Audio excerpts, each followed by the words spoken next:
Do you prefer to make movies in English or ones people in America have to read? Tosh Show. Tosh Show. Tosh Show for show. Tosh Show time. How are you? Great. You guys buckled up? Buckled up. You filled up? You got your petrol in? Yep. You got a quarter tank or more? Yeah. Because we're about to go on a ride.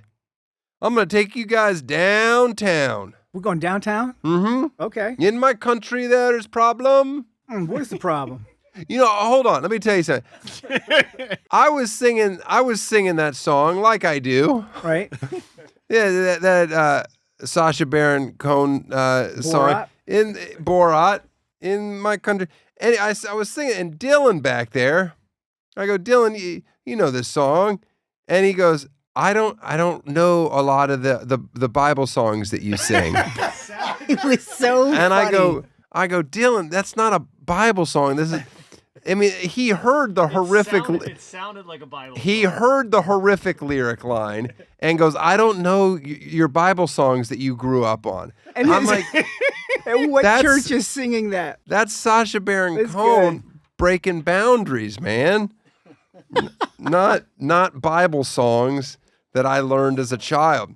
Go tell it on the mountain. That's a Bible song. That's a gospel song. But he hears, in my country there is problem, and that problem is transport. Hey, I just got back from a little mini vacation that I was forced to do. My wife forced me to do it. I did not want to go, but whatever. My favorite part of vacation is when we're leaving to go home. Mm-hmm. I'm always like, oh, good.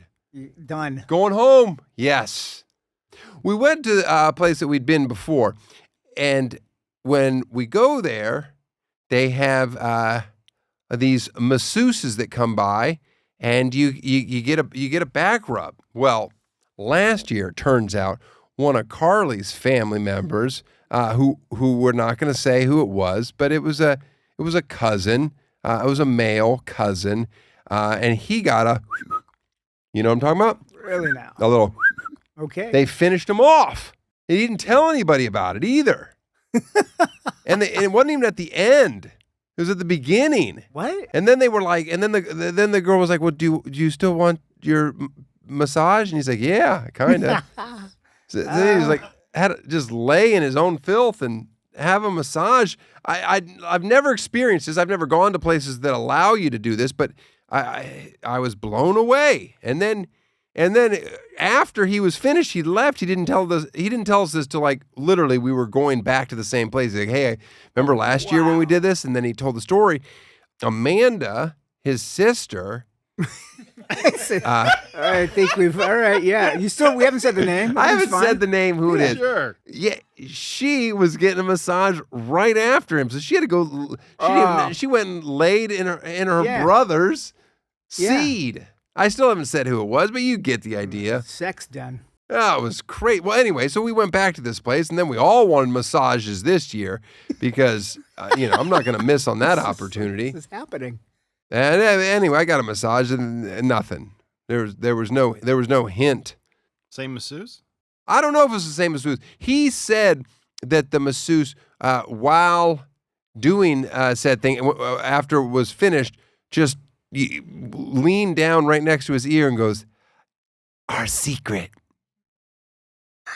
Not anymore. Well, no, it's not a secret now. But again, I didn't say who it was, and Right. it's that's not important. Nope. John's not gonna get mad if I tell the story. John will be fine. He's so chill. He's fine. Anyway, listen, the foreigners love me. When I visit these foreign countries, they're just so nice.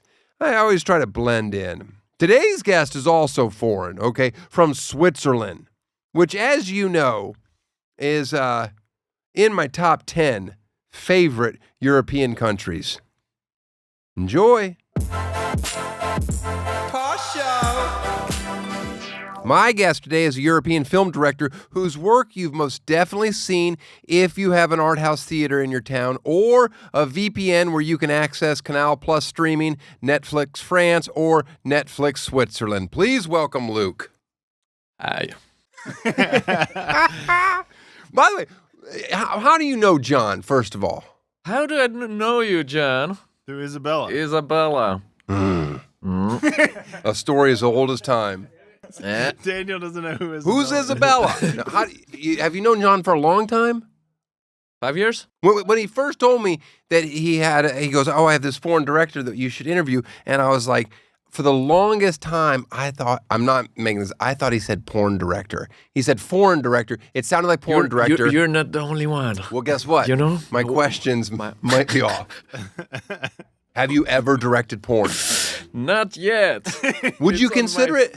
Not anymore. Nah. I was, but, you know. Do they have an intimacy coordinator on a porn set? That's a question I'm curious about now. Has porn gotten to that level where they're like, listen, we got to follow a few protocols. Do you believe in ghosts? Yes, definitely. You do not. I do. I've never seen them, but my mom told me so vivid story about ghosts that it's difficult not to believe in them. Your mom was a good storyteller. No, my mom saw ghosts. She saw a ghost. Yes. And you're like, okay. Okay. Where are you from? Switzerland. Does Switzerland lean more French or German? German. I was born in Germany. Where? Beauport, on the Rhine River. You lived there? Till I was 2. Yeah. Good memories. The best ones. I can still taste my mother's milk. Yeah. Does everyone in Switzerland know how to ski and hide assets in offshore bank accounts? Ski, definitely. Hide asset. We're really training them very young to do that. But Do you ski? Yep. Your whole life? Since I'm 2. Yeah. So beautiful. Bern, that's your childhood home? Yes. Okay. Yes. Is it just a wonderful place to live? It's a wonderful place to live. It's a bit boring. Kind of looks like a cuckoo clock. Cuckoo clock. We have one of these giant cuckoo clock, the Zit clock. It's like a tower with a cuckoo clock, and it's massive. Does it go off every hour? Every hour, yes. 24 every hours hour. a day or no? No, I don't think so. Well, I don't know. I don't know what it's like growing up there.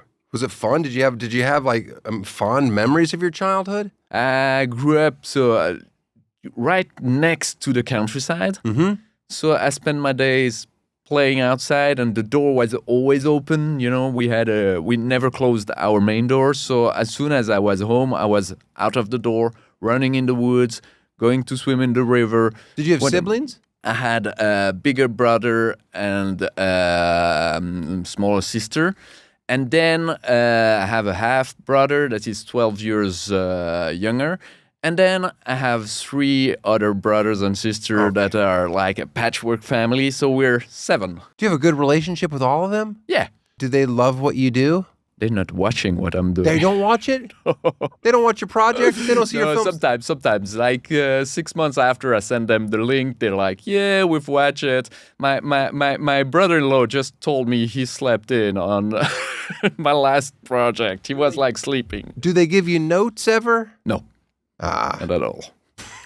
You're a filmmaker who grew up in a household without a television and never really went to movies as a kid. Yes. All right, so how did you get into this career?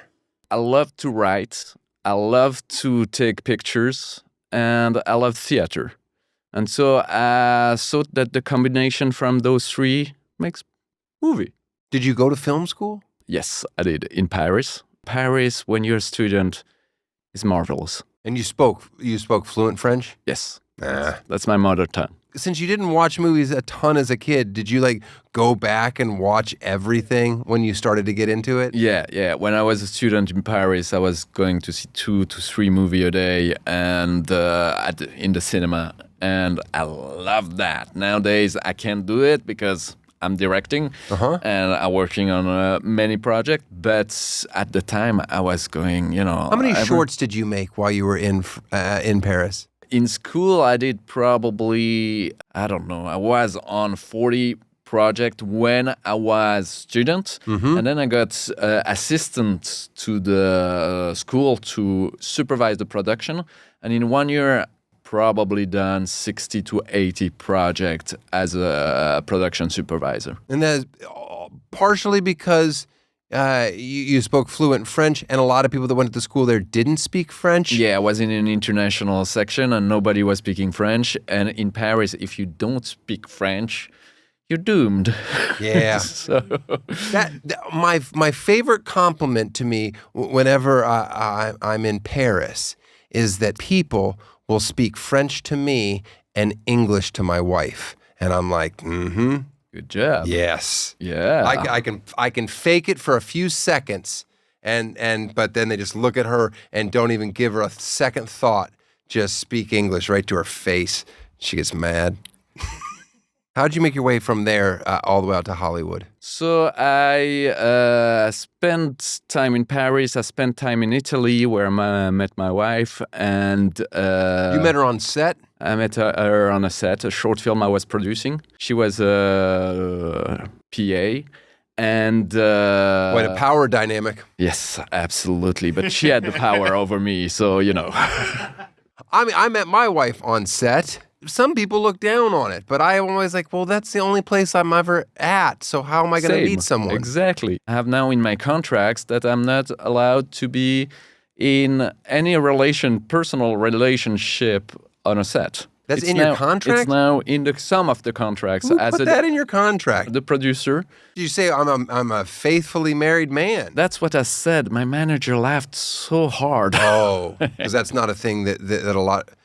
Are directors known to fraternize? You know, as director, you don't know other directors. You don't hang out with other directors? Yeah, I do.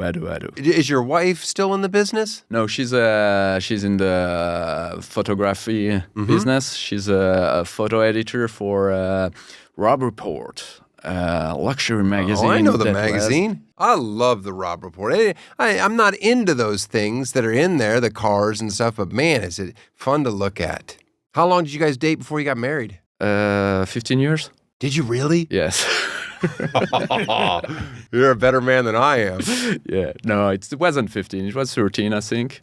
10 until I asked her, and then 2 years later, 3 years you later. dragged. I think I dated for like 5 years and then asked and then like got married a couple months later. I was like, Good all right. job. Well, Good I job. figured once I asked, I was going to do it. Yeah. We were in LA, so it was more complicated to organize the marriage in Italy. I got married in Italy as well. Okay, was it $1? No, Okay. a little more. Yeah, but your wife is not Italian. She doesn't have all the tricks. No, she has zero tricks. My wife has zero tricks. Dispel any movie magic and talk to me about how impossible it is to get a movie made. It's like a puzzle, you know? It's moving pieces. You need to have the good script, the good actors, and people that want to invest a couple of millions or more. You know, it's like playing at the casino. You never know how it's going to turn out. Are you a gambler? I just directed a movie about poker, so a little bit, yeah. Do you play poker? I do. Do you like it? My big problem is that I like to play more than I like to win.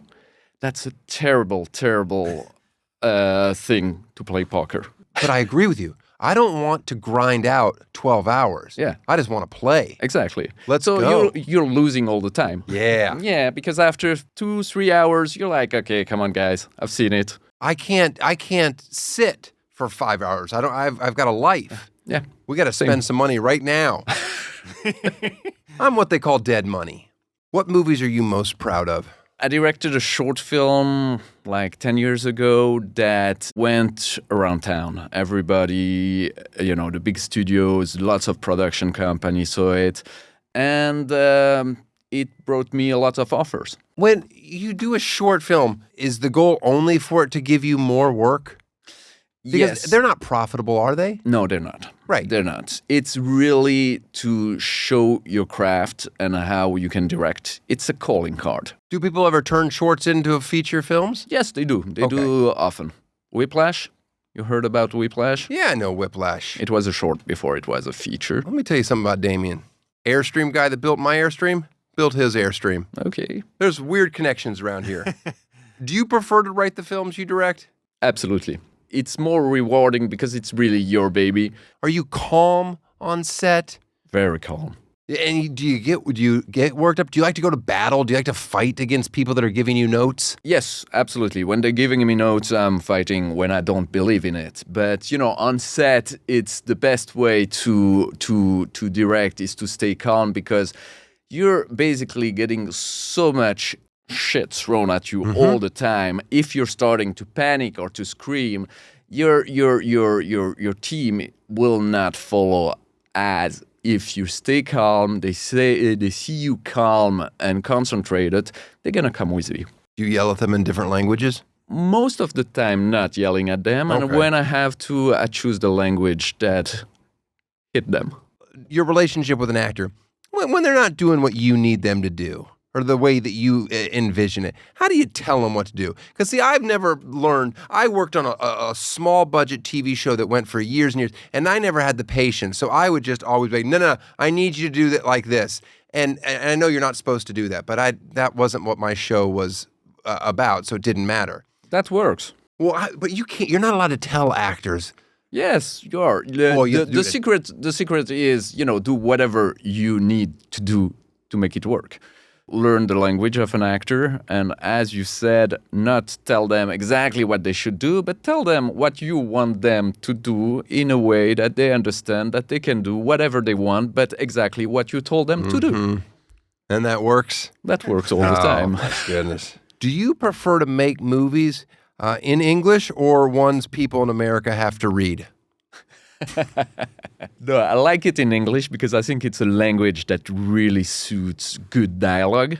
So that's really the fun to do it in English. I think French is, so elaborated language that the dialogues, the quick and snappy dialogues, are not as funny as in English. Then my goal was once, now let it behind, to do a language in every movie in every language. You're talking about just the major languages, not some of these small tribe languages. I mean, why not dialect? Swiss dialect, Schweizerdeutsch. That would be wonderful. I, as I've gotten older, just love foreign movies for subtitles because I can't hear to begin with. So, when I read a movie, at least I get to hear every little thing.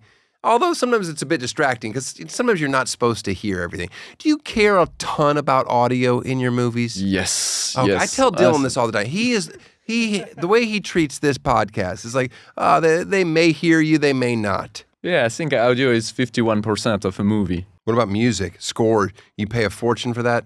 Yeah, I don't pay. I get paid. But if we could, I'm always trying to get the producer to really get the best music. But when you want a specific song, then you have to pay a lot. Is the money in Hollywood? Is it going to dry up? No, they invest tons of money in AI. Are you worried about AI? Are you constantly learning about AI or no?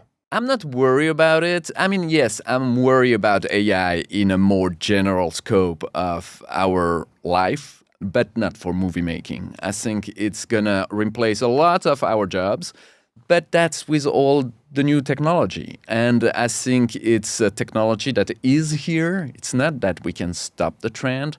So it's here, so you better learn how to use it. And my big fear is about the ethical side of how to using it. I don't worry now. I feel like now I can just deny anything that somebody says I've done. Yeah. I didn't do that. I took a photo at a party with a friend of mine recently, and I had a sour face, just sour. And he just sent this to me. He goes, I didn't post this anywhere, but I just wanted to show you. He took this photo of me and AI'd me like jumping up and down from the photo, a two-dimensional, to now I'm dancing, and I'm just like, are you out of your mind? None of this happened. Yeah. I'm like, well, I can't wait for the judge to be like, critics, what's your relationship? I love them, especially when they're trashing my art.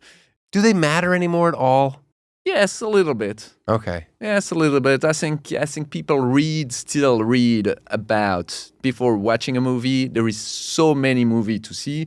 that they want to know a little bit what the people think. And the first thing that comes if you Google, it's some critics. Do you think films now are way better than they were in early Hollywood? Not at all. I think. You don't think they're better? No, I think they're different. It has to They're go definitely with different. With the time. And right now, a lot of films really feed the platform. So you need entertainment. And I think there was a period where we had less films, but more substance. I always think of a comedian friend of mine, Nick Swartzen, who had a bit, and he talks about people that complain about movies today, and he's like, if you were to take somebody from the 50s and let them watch one of the new big budget movies that comes out now, their head would explode. Yeah, they would have a stroke. Absolutely. The nonsense that we can do now is just remarkable. Do you hate the big American popcorn movies? I love them. So you would like that call? Like, hey, we want you to direct this next Marvel piece of shit. Marvel, maybe not. But, But you could another do it? piece of shit? Yeah. In your opinion, who is the greatest director of all time? Kubrick? Yeah. Yeah. You've seen some? Sure, all of them. I've seen all of them. Yeah. Haven't I? Yeah. I've seen everything. What's your favorite movie of all time, though? Best movie of all time? Not the best movie of all time, just your favorite to watch. Yeah, Demolition Man. Oh, my God. That is absolutely... that I could have never guessed that was the poll I was going to get. You said no to a Marvel movie, though. What big budget movies are you like, you're okay with? You're like, I get why that's made, and I find it entertaining, or not even entertaining, but you're okay with it. Dune? That's the level? Okay. Yes. Do you like all sci-fi stuff? I love it. I can't wrap my head around most of it. I watch it, but I'm just asking questions the whole time. Thankfully, my wife is a nerd, and she fills me in. It takes a team effort. What are your thoughts on the movie Interstellar? I would have to watch it 3 more times to tell you really what I think, but it's ask more question than it gives answer. Oh, of course it does. It's maddening at the end and batshit nuts and made me angry for watching it. Do people love Interstellar? Yeah. They do? Definitely. Oh, God damn it. 2/3 a perfect movie. What? 2/3 of it is a perfect movie. Oh, 2/3 of it is a perfect movie. I'm okay with that statement. As long as we're all agreeing that the final chapter is batshit bonkers. Yeah. I agree. Okay. I agree. Did you see the winner of Best Picture this year? Anora, yes. Did you see it? Yes, I've seen it. Did you love it? No. Did you think it was pornography? No. No? No. Oh, that's because No. you're European and you're so open-minded. Absolutely. I was like laughing watching this. I'm like, this is amazing. I mean, I felt like I was being in a dirty strip club. I was like, this is crazy. I can't imagine watching that with my parents. My in-laws, sure, but not my parents. It's good. It's just real life. Did it? Wait, but it was the best picture? No, I disagree that it's the best picture, but I think there is something very interesting in the movie about how he sees the young generation compared to an older generation, and how their barometers of having fun, making money, is completely different than ours or an older generation. And I think for that, it's a very interesting movie. And then it's fun, like you said. All right. It's super fun. I didn't say fun. I said porn, but yeah. That's fun. Were you as disappointed as I was by Moana 2? My son and I didn't like it. I haven't seen it. Do you let your son watch movies? Yes. Okay. But slowly. Not too many screens. Uh-huh. Let's entertain him and let's educate him, because I think, movie and screen is an education. You need to know how to read images as much as need to know how to read letters. Okay, but you're not going to be one of these parents that has a child and you don't let him watch TV at all. No. Well, so many of these people in Hollywood, you're like, oh, they make their living at it, and they're like, oh, we don't even have a television for our child. I'm like, what? Yeah. By the way, will you just leave your son and wife for like infinite periods of time when you work, or do you bring them with you? The last project I did in Europe, it was so short notice that I had to go right away to direct a TV series, and they stayed here. I would love to bring them with me most of the time, but life is different. So last project, it was 5 months. Oh, Yeah, 2.5 months. that's like military. Yeah, it is. Just It is. leaving It the is. fam. And with a 4-year-old kid, it's difficult. Yeah. Yeah. Yeah. Did you want to be a father? I am a father. I know. Did you want to be one? Yes. Were you scared of that? Not scared, but some anticipation, how is your life going to change when you have a kid? You're thinking a lot about it when it's happening, and then suddenly it's here and you're like, okay, that's cool. Now I'm responsible for this person. Yeah. Does he look like you? Absolutely not. Oh. Are you sure it's yours? Not absolutely. That's how I am. I'm like 90% positive of my daughter, but I'll never really be that 10% unless I test. Yeah, but I'm I don't 80, think I'm going to. Are you done? Are you going to? You might go again. We have one. We're happy with one. I wanted one, but then we didn't get what she wanted, so we had to go again. See, that's how it goes. Your wife is Italian. Yes. Does she think Italy is the greatest country in the world? Absolutely. How many languages can you speak? 4, 5, something like that. That's impressive. 6. Okay. How come the number keeps going up? Define what's speaking. Can you get to a restroom? Can you order in a restaurant? Those are all the things I care about. Okay. Can you be nice to locals? Yeah, so Spanish counts. Yeah. F, marry, kill. Do you know this game? No. You have to marry one, kill one, and the last one, F someone. Coppola, Kubrick, Spielberg. I should marry Kubrick. Should I continue? You have to. Who are you going to kill? I just need. Okay. I just got the game.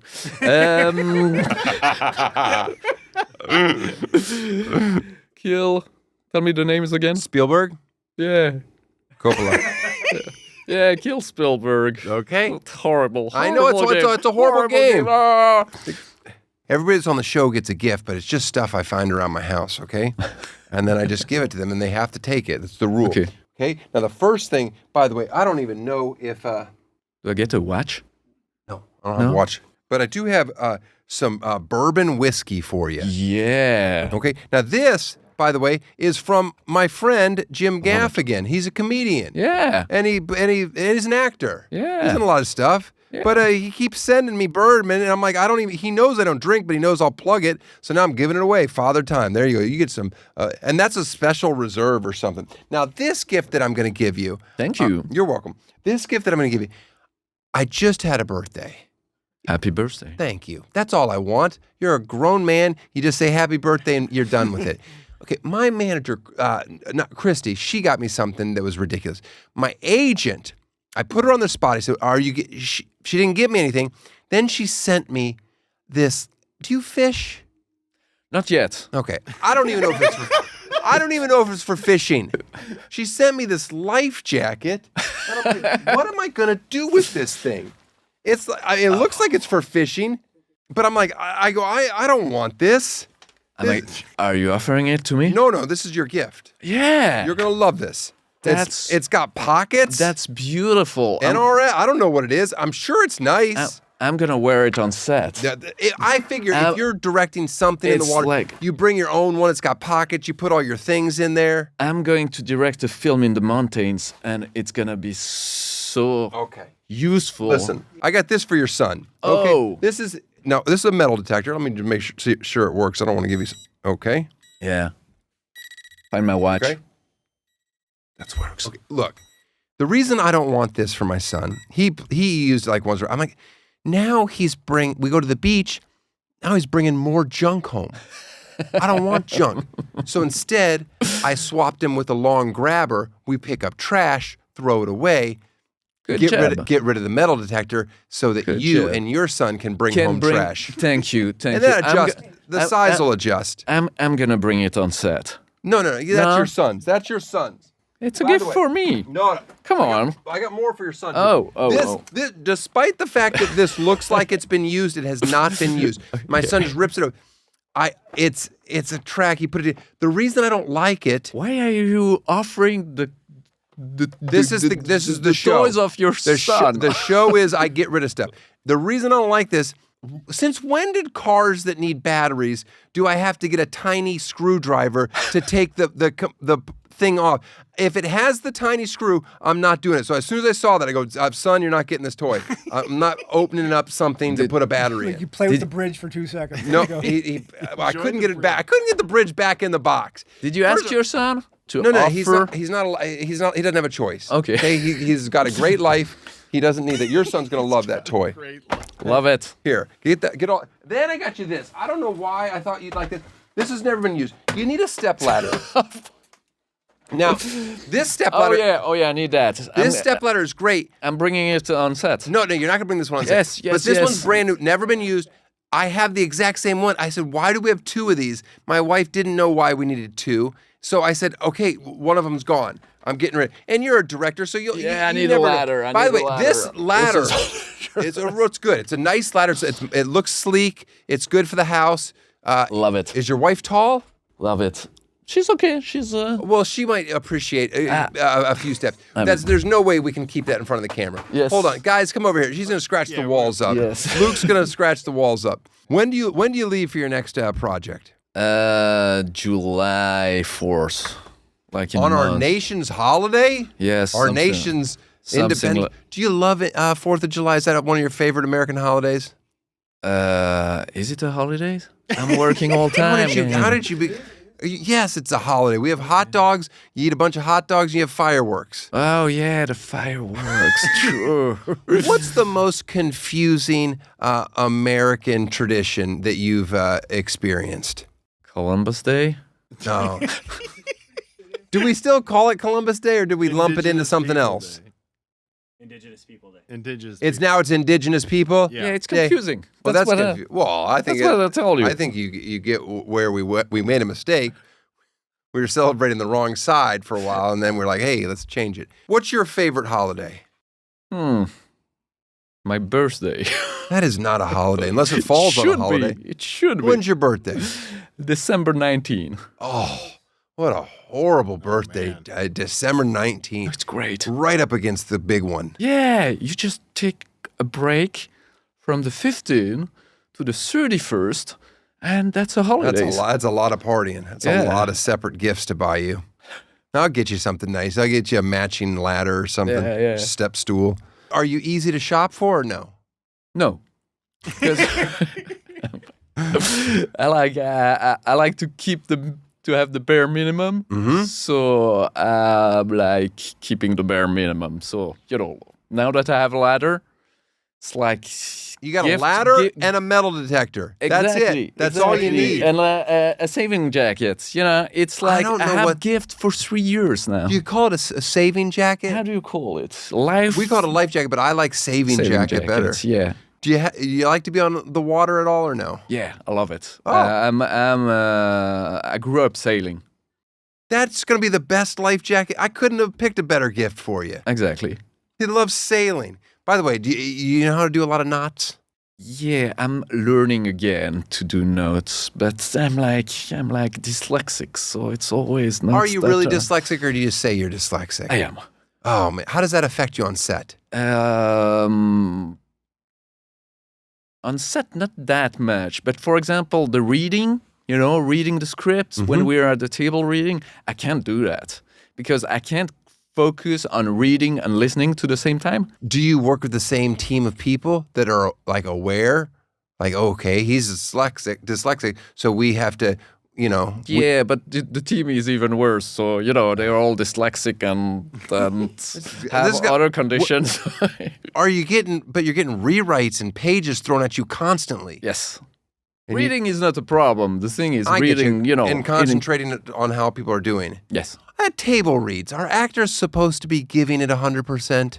No, not at all. Okay. Not at all. It's just to feel the vibes. And because they're actors, they're getting into it very quickly. You know, they enjoying at the beginning, they're just reading like that, and then slowly they're getting into the character, and so most of the time it works. They're getting there. I'm an awful actor, and anytime I've been given an opportunity, when I do the table reads, and when you show up to the table read where you're just practicing the script for people, I would put no effort into it because I was so embarrassed in front of other people to be like reading the script. I couldn't turn on the charisma at all.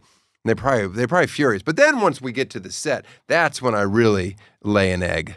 That's not good either. That explains my career in film. Started and ended with The Love Guru. But your father is a heart doctor, holds the record for bringing a frozen person back to life.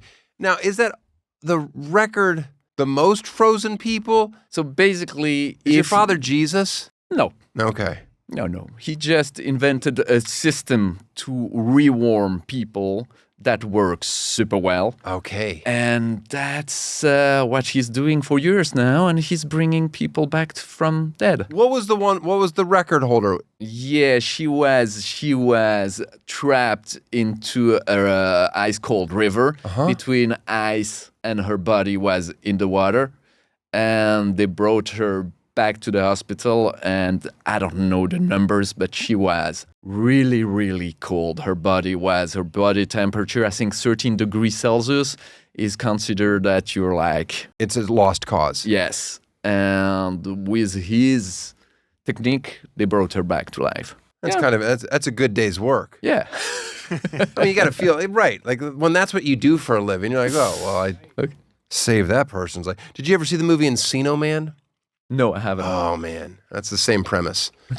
They found a frozen caveman, Brendan Fraser, I believe. I can't believe they were running the whatchamacallit in reverse that day. Nobody. Pauly Shore reference. It's been too long. It's been I haven't seen Encino Man in 20 years. Where's the goal? Where would you like to, if you could live anywhere full time, where would it be?